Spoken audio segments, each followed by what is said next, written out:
Hello viewers, Bloomberg की एक report बहुत ही इंपॉर्टेंट आई है इंडिया रशिया रिलेशन के पॉइंट ऑफ व्यू से।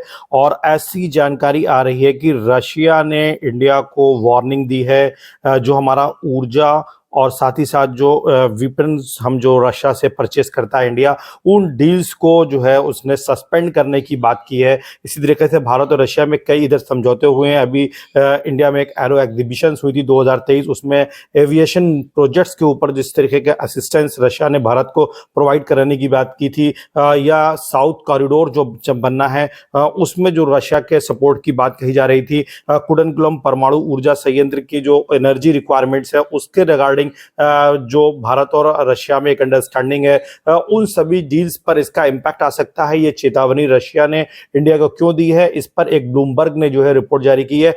एक्चुअल में एफएटीएफ ने रशिया को सस्पेंड करने की बात की जा रही है और उसे ब्लैकलिस्ट में लाए जाने की बात की जा रही है कि रशिया को ब्लैकलिस्ट कर दिया जाए एफएटीएफ की लिस्ट में। एक्चुअल में एफएटीएफ का रशिया मेंबर रहा है और इसकी मेंबरशिप को सस्पेंड कर दिया गया था यूक्रेन वार के बाद। लेकिन अब यूक्रेन के प्रेशर में ऐसा कहा जा रहा है, वेस्टर्न कंट्रीज जो हैं रशिया को ब्लैकलिस्ट करने की कोशिश कर रहे हैं और इसके लिए रशिया ने इंडिया और अपने मित्र देशों के ऊपर दबाव बनाया है, प्रेशर बिल्डअप किया है कि वो एफएटीएफ की लिस्ट में जब भारत रशिया को ब्लैकलिस्ट किया जाए तो उस समय भारत की भूमिका क्या होनी चाहिए और किस तरीके से भारत को इस पर दबाव बनाना चाहिए। इसके लिए उसने अपने सभी मित्र देशों को धमकी भरे अंदाज में जो है कहा है कि वो भारत और उसके मित्र देश जो है रशिया की सहायता करें, हेल्प करें। और ये एक बहुत ही महत्वपूर्ण डेवलपमेंट हुआ है क्योंकि भारत और रशिया का जो रिलेशन रहा है, वो जो फ्रेंडशिप रही है,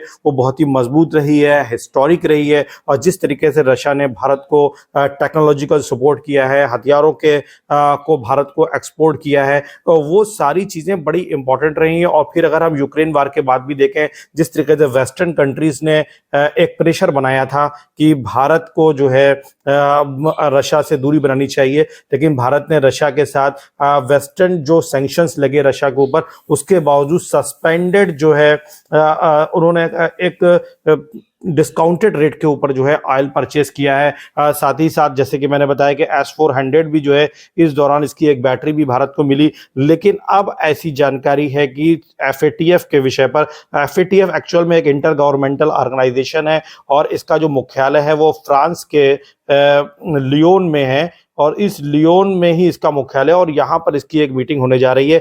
रूस भी इसका एक मेंबर कंट्री रहा है, लेकिन यूक्रेन युद्ध के बाद इसकी मेंबरशिप को सस्पेंड कर दिया गया था और अब यूक्रेन के दबाव में रशिया को ब्लैकलिस्ट किया जा सकता है एफएटीएफ में। और ये भारत के लिए अभी, हालांकि भारत का कोई आधिकारिक जो है इस पर जवाब नहीं आया है, रशिया की तरफ से भी नहीं कहा गया है, लेकिन रशिया ने भारत को एक धमकी भरे अंदाज में एक धमकी दी है कि अगर भारत ने सहायता नहीं की एफएटीएफ में भारत रशिया को ब्लैकलिस्ट होने से बचाने के लिए, तो निश्चित रूप से इसका इम्पैक्ट जो होगा वो भारत के ऊपर भी आएगा। और न भारत के साथ जो उसकी टाइज हैं, चाहे वो हथियारों के खरीद फरोख्त से जुड़ी हुई हों या भारत और रशिया के बीच में जो क्रूड ऑयल की परचेज चल रही है, उस क्रूड ऑयल के संदर्भ में भी भारत के साथ उसके जो ऊर्जा जो डील है वो भी प्रभावित होगी और सस्पेंड हो जाएगा, वो डील रुक जाएगी। साथ ही साथ कुडनकुलम, जैसा कि मैंने भी बताया कि परमाणु ऊर्जा संयंत्र की जो एनर्जी रिक्वायरमेंट्स है उसको फुलफिल जो है रशिया के जरिए से होना है और वो भी जो है प्रभावित होगा। साथ ही साथ जो एक नॉर्थ साउथ कॉरिडोर की बात चल रही है और जिसमें रशिया की जो एक कंपनी है वो भारतीय कंटेनर कॉरपोरेशन ऑफ इंडिया के साथ मिलकर के जिसे काम करना है, वो प्रभावित हो सकता है। साथ ही साथ जो भारत का टेक्नोलॉजिकल कोऑपरेशन रशिया के साथ रहा है उसको वो प्रभावित होगा। 2023 में एक एविएशन एग्जीबिशन इंडिया में कंडक्ट हुई थी जिसमें रशिया ने भारत से ये वादा किया था कि वो एविएशन प्रोजेक्ट्स में भारत को असिस्ट करेगा, वो प्रभावित हो सकता है। तो निश्चित रूप से भारत रशिया संबंधों के लिए ये एक बहुत ही महत्वपूर्ण पड़ाव है और भारत इसका किस तरीके से सामना करेगा ये देखने वाली बात होगी। हालांकि अभी सरकार ने अपना कोई भी आधिकारिक स्टेटमेंट जारी नहीं किया है। जैसे ही इस दिशा में कोई भी नया डेवलपमेंट होगा, निश्चित रूप से हम आपको उस पर एक अपडेटेड नया वीडियो लेकर के आएंगे। अगर आपको हमारा ये प्रयास वीडियो अच्छा लगा हो तो लाइक और सब्सक्राइब जरूर करें। Thank you so much.